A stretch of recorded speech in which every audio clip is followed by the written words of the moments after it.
Assalamualaikum warahmatullahi wabarakatuh.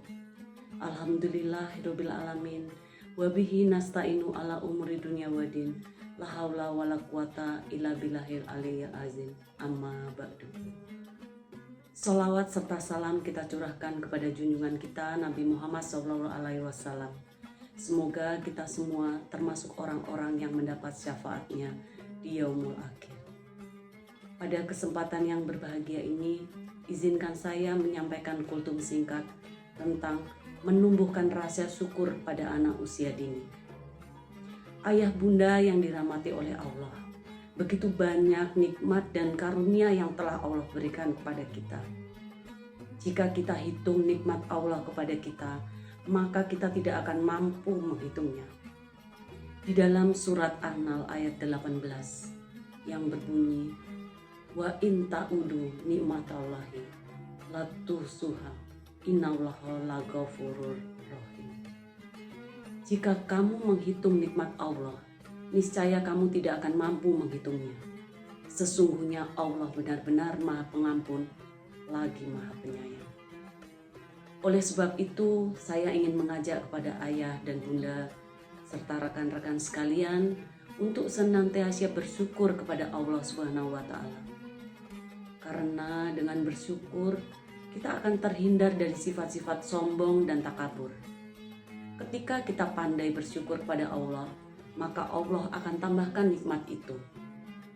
Sebagaimana janji Allah dalam surat Ibrahim ayat 7. La in syakartum la azidanakum wa la in kafartum inna azabil lazadid. Jika kalian bersyukur, kata Allah, maka Allah akan tambahkan nikmat itu. Walain kafartum, jika kalian kufur, inna azabil lasyadid, sesungguhnya azab Allah begitu pedih. Ayat ini jelas sekali karena ini merupakan janji Allah. Ayah bunda serta rekan-rekan yang dirahmati oleh Allah, bersyukur memang tidak mudah. Di tengah kehidupan modern yang penuh tuntutan dan perbandingan, mengajarkan anak untuk bersyukur menjadi tugas penting bagi orang tua dan pendidik. Sayangnya, rasa syukur tidak muncul secara otomatis. Anak perlu dikenalkan, dilatih, dan dicontohkan secara konsisten. Proses ini tentu membutuhkan kesabaran dan pendekatan yang sesuai dengan usia serta karakter anak-anak kita. Dengan cara yang tepat, anak dapat memahami bahwa kebahagiaan tidak selalu berasal dari memiliki banyak hal, tetapi dari kemampuan menghargai apa yang dimiliki. Dalam perspektif Islam, bersyukur merupakan bagian dari akhlak mulia. Anak yang terbiasa bersyukur akan lebih mudah memahami nilai tawakal dan keikhlasan. Oleh karena itu, cara mengajarkan anak untuk bersyukur bukan hanya soal etika sosial, tapi juga bagian dari pendidikan iman dan akhlak. Selain itu, bersyukur membantu anak menghadapi kegagalan dan kekecewaan. Anak tidak akan mudah merasa kurang atau rendah diri, karena ia mampu menghargai potensi dan nikmat yang telah Allah berikan. Sekarang bagaimana cara kita menumbuhkan rasa syukur pada anak usia dini? Ayah bunda yang dirahmati oleh Allah, yang pertama, melalui teladan orang tua. Ingat ayah bunda, anak adalah peniru ulung. Apa yang mereka lihat setiap hari akan lebih mudah tertanam dibanding nasihat panjang yang hanya berupa kata-kata. Oleh karena itu, langkah efektif mengajarkan anak untuk bersyukur adalah melalui keteladanan orang tuanya. Keteladanan apa yang bisa kita berikan kepada anak-anak kita? Biasakan mengucap kata alhamdulillah dalam berbagai situasi, baik saat mendapat nikmat maupun ketika menghadapi kesulitan. Ketika orang tua mampu menunjukkan sikap menerima dan menghargai keadaan, anak juga akan belajar bahwa bersyukur tidak selalu berarti senang, tetapi juga lapang dada. Hindari terlalu sering mengeluh di depan anak. Keluhan yang terus-menerus dapat membentuk pola pikir negatif pada anak. Sebaliknya, ajak anak melihat sisi baik dari setiap kejadian, meskipun sederhana. Libatkan anak dalam berbagai aktivitas, contoh berbagi, bersedekah, membantu orang lain. Dari situ anak akan belajar bahwa masih banyak orang yang memiliki keterbatasan, sehingga apa yang ia miliki patutlah disyukuri. Yang kedua, ajarkan anak mengucapkan terima kasih. Salah satu bentuk paling sederhana dari rasa syukur adalah mengucapkan terima kasih. Ajarkan anak untuk mengucapkan terima kasih kepada siapapun yang telah membantunya, baik kepada orang tua, guru, teman, maupun orang yang tidak dikenal. Kebiasaan ini akan membentuk kesadaran bahwa setiap kebaikan layak untuk dihargai.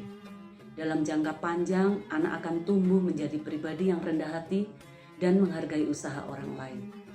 Yang ketiga, ajarkan anak untuk menghargai proses, bukan hanya hasil.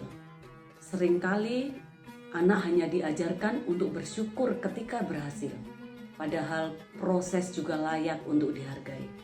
Ajarkan anak untuk bersyukur atas usaha yang telah ia lakukan, meskipun hasilnya belum maksimal.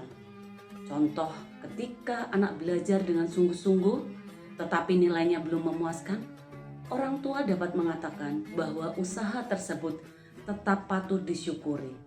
Pendekatan ini membantu anak membangun mental yang kuat dan tidak mudah menyerah.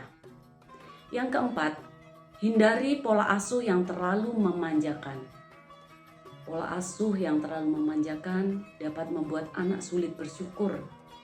Karena anak yang selalu mendapatkan apa yang diinginkan cenderung tidak menghargai pemberian. Oleh karena itu, orang tua perlu menetapkan batasan yang jelas. Ajarkan anak untuk menunggu, berusaha, dan memahami bahwa tidak semua keinginan harus segera terpenuhi. Dari proses ini, anak belajar menghargai apa yang dimilikinya dan tidak mudah merasa kurang. Mengajarkan anak untuk bersyukur haruslah diterapkan secara konsisten dan berulang. Tidak bisa hanya dilakukan selama 1 atau 2 hari saja. Hal ini penting diaplikasikan untuk menumbuhkan kebiasaan baik. Setiap amalan baik yang dikerjakan secara konsisten mampu mendatangkan kebahagiaan yang tak terduga. Rasulullah SAW bersabda, "Lihatlah orang yang berada di bawahmu dan jangan melihat orang yang berada di atasmu, karena yang demikian itu lebih patut agar kalian tidak meremehkan nikmat Allah yang telah diberikan kepadamu."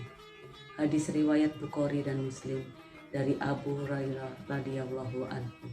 Hadis ini mengajarkan kepada kita agar kita hendaknya melihat orang yang berada di bawah kita, bukan orang yang berada di atas kita, agar kita lebih bersyukur atas nikmat Allah, merasa cukup, tidak iri, dan hidup lebih tenang. Jadi ayah bunda serta rekan-rekan yang dirahmati Allah, jangan menunggu bahagia baru bersyukur, tapi bersyukurlah maka kamu akan bahagia.